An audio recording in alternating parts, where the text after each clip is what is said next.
जा पर कृपा राम की होई, ता पर कृपा करें सब कोई। जिनके कपट धाक ना माया, तिनके हृदय बसे रघुराया। भगवान श्री राम और उनके परम भक्त हनुमान जी की कृपा का ही चमत्कार है कि हजारों किलोमीटर दूर से लोग अपनी समस्याओं लेकर बागेश्वर धाम चले आ रहे हैं। कोई लंबी बीमारी से परेशान है, कोई संतान की कामना लेकर आया है, किसी का मन अशांत है तो कोई भूत प्रेत से परेशान है। मध्य प्रदेश के बुंदेलखंड में स्थित संत धीरेन्द्र शास्त्री जी का आश्रम छतरपुर जिले के गोंडा में बागेश्वर धाम के नाम से प्रसिद्ध है। मैं आपसे ऐसे हनुमान परम भक्त की चर्चा करने जा रहा हूँ जिनको ये संसार बागेश्वर धाम के पीठेश्वर संत श्री धीरेन्द्र शास्त्री जी के नाम से भी जानता है। लाखों लोग यहाँ अपनी समस्याओं का समाधान पा रहे हैं। चकित करने वाली बात जो है वो ये कि विज्ञान के इस दौर में महाराज व्यक्ति की समस्याओं को उसके बताने से पहले ही पर्चे पर लिख देते हैं।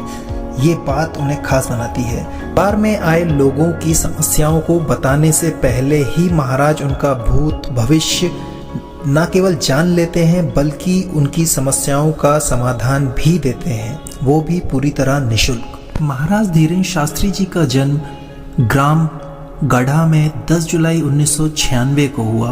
पिता का नाम श्री राम कृपाल गर्ग, माता का नाम श्रीमती सरोज है, दादाजी का नाम भगवान दास गर्ग, साथ ही उनके 2 भाई और 1 बहन भी है। धीरेन्द्र शास्त्री का शुरुआती जीवन बहुत गरीबी भरा रहा। उन्होंने एक छोटे से कच्चे कमरे में अपने 5 लोगों के परिवार के साथ गुजर बसर की। कर्मकांडी ब्राह्मण परिवार में जन्म लेने के कारण उनके परिवार का भरण पोषण पूजा पाठ से मिलने वाली दान दक्षिणा पर ही निर्भर किया करता। उस बीच श्री धीरेन्द्र शास्त्री जी पैसा कमाने और परिवार का पालन पोषण करने के चलते अपने दादा गुरु से मिले। तब दादा गुरु ने उनका मार्गदर्शन किया और कहा, संसार में तुम्हें परमात्मा के सिवा कोई और आगे नहीं ले जा सकता। धीरेन्द्र शास्त्री भगवान की पूजा पाठ में लीन हो गए।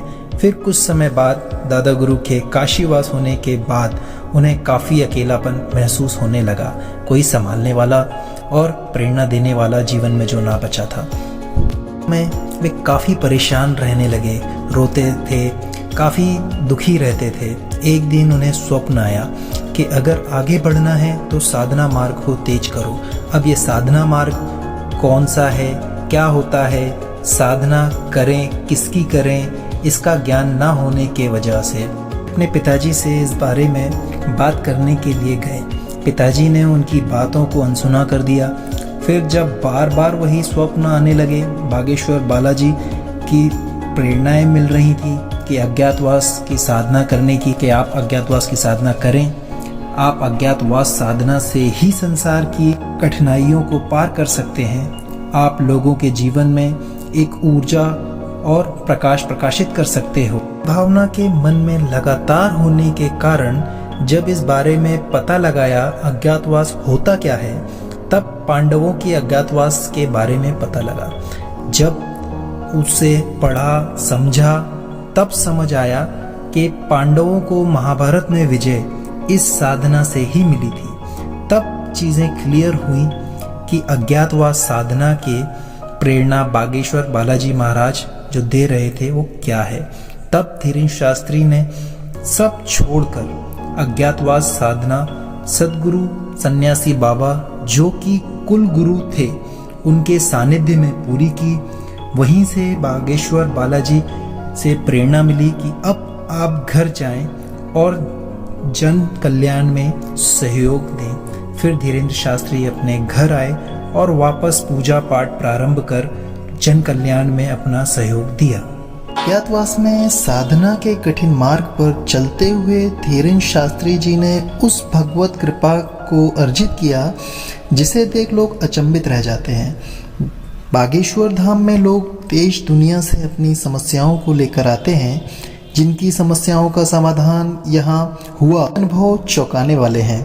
वो लोग संत श्री धीरेन्द्र शास्त्री जी को भगवान मानते हैं। धीरेन्द्र शास्त्री जी का मानना है कि ये केवल बालाजी सरकार की महिमा है, महिमा के सिवा और कुछ नहीं है। यहाँ ढेर ढेर सारे श्रद्धालु अपनी भावनाओं को, समस्याओं को लेकर पहुंचते हैं। उनकी समस्याओं का निराकरण तो निःशुल्क होता ही है, बल्कि पूर्णा की कृपा से प्रतिदिन चल रहे भंडारे में भक्तों को प्रसाद भी मिलता है। नर सेवा को ही नारायण सेवा मानने वाले संत श्री धीरेन्द्र शास्त्री जी आज अपनी शक्तियों से जहां लोगों की समस्याओं को मिटा रहे हैं, वहीं दूसरी तरफ सनातन संस्कृति का प्रचार, गौ की रक्षा, निर्धन कन्याओं के विवाह जैसे संकल्पों के माध्यम से समाज और मानव कल्याण अपना योगदान दे रहे हैं। दोस्तों, ये थी कुछ रोचक जानकारी जो मैं इस वीडियो के माध्यम से आपको देना चाह रहा था। अच्छी लगे तो लाइक एंड सब्सक्राइब कीजिएगा। Thank you.